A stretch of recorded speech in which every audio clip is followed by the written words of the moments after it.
انت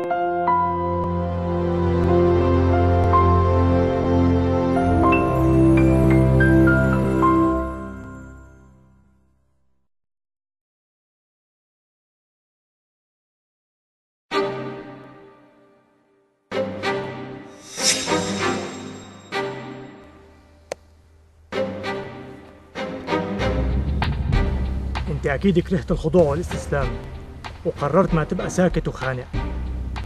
وانت اكيد مانك عميل للخارج يتحكم فيك مثل ما بده، ومانك خاين لبلدك.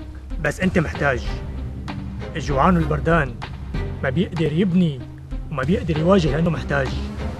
انت طبعا محتاج للامان والاستقرار.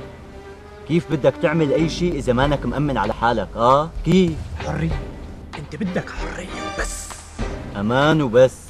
انت ما بدك غير الامان. كرهنا عيشتنا من الوعود والشعارات. امتى بدنا نعيش بقى؟ امتى؟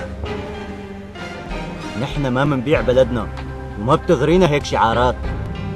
حرية، امان، سلمية، استقرار، تغيير، تمسك، اسقاط، تطهير. انت هيك بدك. لك العمى بقلبك انت وياه، العمى بقلبكم يخرب بيتكم، نازلين براسي وز وز وز وز وز دوختوني. لك شو بكون؟ يا سيدي الذكر فيك وفيك. انا ما هيك بدي يخرب بيتكم. هلكتوني، جننتوني.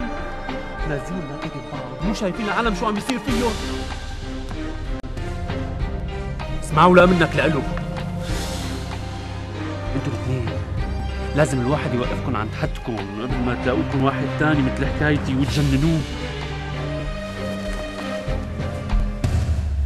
أنا اللي بقرر شو اللي بدي إياه، مو أنت وياه.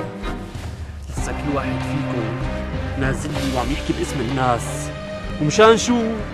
مشان مصلحته الخاصة، ولك تضرب منك لإله.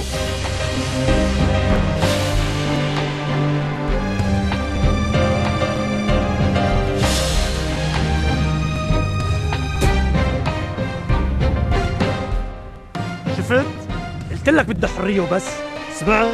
الزلمه بده امان وبس. حرية وبس. بده امان. شو على سمعنا حرية. منين جبت لي حرية؟ غصب عنك حرية. بده امان. طب حرية. شو قلت امك؟ حرية.